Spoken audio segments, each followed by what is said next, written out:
I thought our best move was to prove to the UN through the IAEA that we had no nuke. Of course, I was against us having it in the first place, but that was Snake's decision. The boss wasn't responsible. Well, don't get me wrong, I still believed in Snake.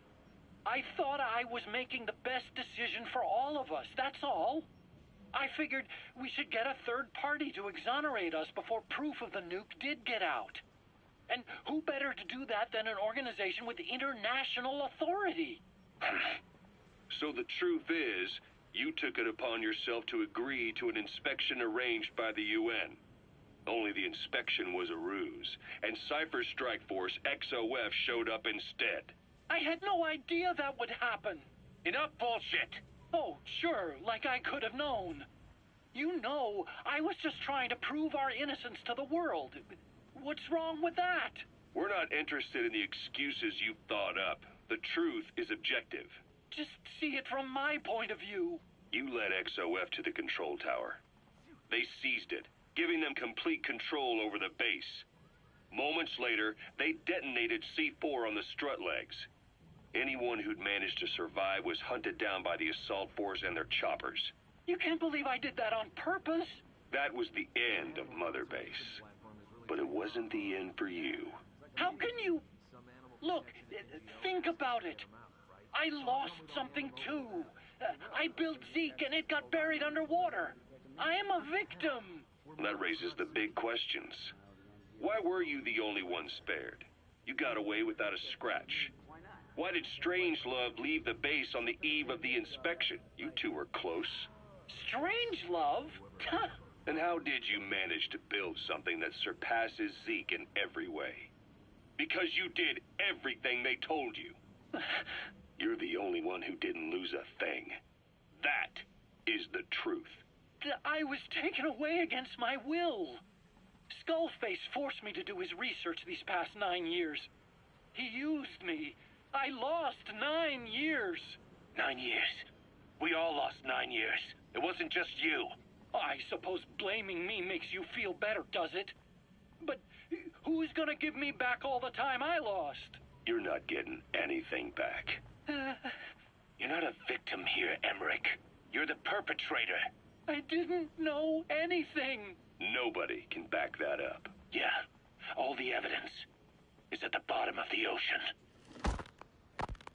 You know the hardest man to break. The type who's fooling himself. That takes time. It's easier to live a convenient lie than a painful truth. Is that the piece you've chosen, Doc? I'm not lying. Of course. Just let me check one or two things. On that day, you were in the control tower with them. Lucky you. That's how you got out unscathed. And you escaped on one of their choppers. Only you, right before the base went under. They had me blindfolded the whole time. I've never been so scared. The whole flight, I thought they'd kill me. But thinking of you kept me going. My comrades, all the way. And? There was a plane journey, and then we traveled by road. When they finally took off the blindfold, I was in kind of a warehouse, on the floor. Afghanistan, it was that research lab. I couldn't believe they'd taken me halfway around the world. And soon enough, he came. Skullface. He's the one who's really behind that Mother Base attack. He forced me into that research. What kind of research? He told me to build a bipedal walking tank for the Soviet Union. Like Peace Walker. A system that could fire an ICBM-class nuclear weapon. That's how the Sahelanthropus project got started. Sahelanthropus. Those AI weapons I'd made in Costa Rica were like toys by comparison. A whole world apart from reptilian four-legged crawling and that ridiculous hunched-over bipedal waddling. My design evolved. To the dawn of mankind. Sahelanthropus, the first steps towards humanity. An upright bipedal weapon system. Originally, Sahelanthropus was going to be a manned weapons platform. I designed a cockpit in its head, and I planned to fill it with water as a buffering agent. Like how Paz modified Zeke for human control. Don't compare me to some amateur. I designed it for human control from the beginning. The problem was miniaturizing the posture control AI. You remember the reptile pod? The AI that controlled your unmanned weapons. Attaching it externally makes it vulnerable, so this time I wanted it beneath the armor. Meaning I had to make the AI smaller.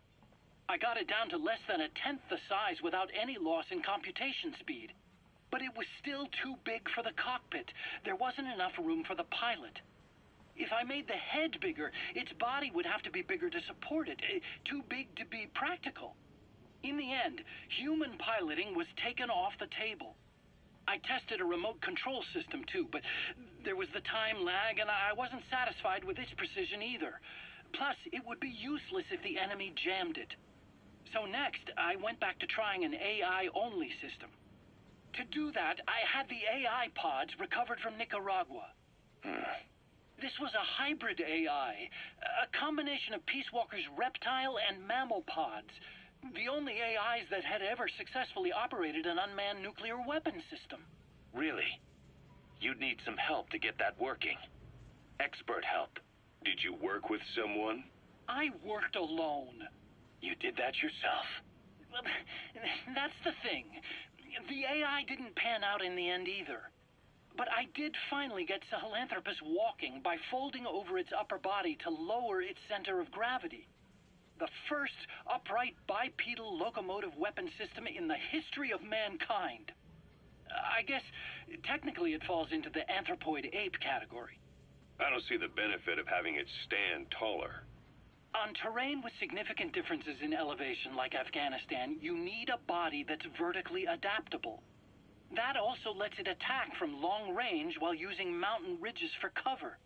So, making it walk upright was the most important factor in giving it superior height capability. As the name suggests, that was the whole point of Sahelanthropus. But I was being pushed for results. Having the AI mounted externally would have been the fastest way to get it working. I just needed more data so it could maintain its balance. But Skullface refused to wait. He dismissed the idea of AI control and took Sahelanthropus away from me before I could finish it. But it was walking when it came after you. That's just it. I don't understand how Skullface got it to move upright, without a pilot or an AI. And walking at that speed, too. It's beyond anything I could have imagined. This is like the Wright brothers making it to the moon. I'm just as clueless as you are. So this Sahelanthropus, where is it now? I have no idea. All my experiments took place at that cave. I've never seen it anywhere else. Besides, it's still just an incomplete prototype at this point, and nothing but a paper tiger. Even if it can walk, it's far from being a viable weapons platform. It wouldn't be useful in actual battle. Emmerich will remain here at Mother Base for now, but not as a member of Diamond Dogs. I still don't trust him. That work for you? Fine by me. He can't be allowed any contact with staff either. Yeah. A lot of the guys would love some payback for 9 years ago. We still need him alive. But we have to restrict his movements. He can only go where we tell him. And of course, the interrogations will continue. He worked for that skull bastard for nearly a decade. He still has more to tell us. How long are we gonna press him? If our investigation shows he really had nothing to do with the attack, we'll reconsider his place here. But I don't expect that to happen. Remember that water tank-shaped object in Emmerich's lab in the Soviet base camp? The thing that started talking to you like a possessed answering machine. That was a pod built for housing the AI used to control unmanned weapons. You remember, back in '74 in Costa Rica. It was in those machines you fought there. They were designated Pupa, Chrysalis, Cocoon, and Basilisk, and each of them was fitted with an AI unit called a reptile pod. Emmerich created it. It mainly handled the machine's posture control and autonomous behavior. But the Basilisk, aka Peace Walker, also featured a second AI pod. That one was called the Mammal Pod, and it was created by Dr. Strangelove. She tried to recreate the boss's personality through the Mammal Pod. But you pulled out its memory boards. That's when it transferred its own functions to its reptile pod. Just like a human brain compensating for damage by using the remaining healthy parts. The result was a unique entity. A hybrid of the reptile and the mammal. It sank to the bottom of Lake Nicaragua with Peace Walker. But apparently they salvaged it and transported it to that lab. Don't let it deceive you, Snake. It may sound like the boss, but it has neither a personality nor a will. Like Emmerich says, it's just a machine.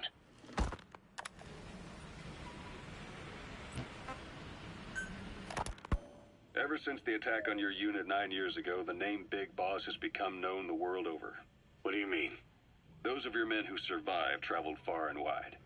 They fought throughout the world. In fact, they're part of the reason we have all these PFs now. Every one of them suffered their own phantom pain from losing you. Talking about you wherever they went helped to heal their wounds. Your actions and words, your legend, has been told on every battlefield they've set foot on. Obviously, as the tales have spread, the truth's been distorted, painted over. Big Boss sacrificed himself to show us the threat that Cypher poses. He sounded a warning, so it goes. A warning? Too much power destroys the hands that hold it. Apparently, you chose to be a living example of that. I never said any of that. The moment any truth is passed on, it starts turning into fiction. The problem is, fiction inspires people more than facts. To the world, you're now the legendary mercenary Big Boss. The lessons you've taught the PFs are the reason they're so widespread. They're the reason they've survived. And you know what they all aspire to? To one day go nuclear, just like you did, and stand up to Cypher. Of all the stupid things you could do. They'll never understand what you really wanted. Heroes are misunderstood. It takes a man of the same caliber to understand what drives them. Bottom line is, these guys want to be like their hero, Big Boss. And deep down, they all have their eyes on nuclear weapons. They say that a nuke is the only means of standing against Cypher. But these days, it's becoming little more than a slogan to rally the troops and survive in a cutthroat business. Currently, there are 3 major PFs who've expanded into Central Africa. CFA, Rogue Coyote, and Zero Risk Security. HEC's investigations have shown there's almost no overlap between their areas of operation. It's not so much a turf war, more like they have a gentleman's agreement. If you do cross paths with them, you probably won't have to face more than one at a time. Still, don't expect a walk in the park. The CFA, Contract Forces of Africa. These guys are a major player. Their head office is in Pretoria, South Africa. That's also where the South African Defense Force is headquartered. We think the two are closely connected. An HEC investigation revealed that most of the CFA's operators are former SADF soldiers. South Africa has been locked in struggles with neighboring regimes for years. That means constant action. And we know better than anyone that's the best kind of training. A company drawing its recruits from hardened military vets. You can bet they know how to handle themselves. Do not underestimate them. Within the CFA is a company of soldiers made up mainly of locally hired operators. They speak Afrikaans to communicate with personnel from the CFA. But if you notice any speaking the local language, that's them. Though hired from the local population, they were originally part of a paramilitary group, so they'll have plenty of combat experience. And unlike their days shooting junkyard rifles out of beat-up pickup trucks, the CFA now supplies them with the latest gear from the West. On top of that, they've been combat trained by the South African Army. All that adds up to a much stronger fighting force. So don't brush them off. Look at the Angola-Zaire border region. The east bank of the Munene River in particular. It's a microcosm of a problem that stretches all across Africa. There's a civil war going on in Angola, fought between the government MPLA and the Western-backed UNITA. Zaire is still a dictatorship under President Mobutu, but numerous uprisings have broken out in its remote regions. With all the trouble elsewhere keeping their hands full, neither government has control over their side of the border. They depend on militias and PFs, as do the rebels. Government forces, guerrillas, militants, groups of all shapes and sizes.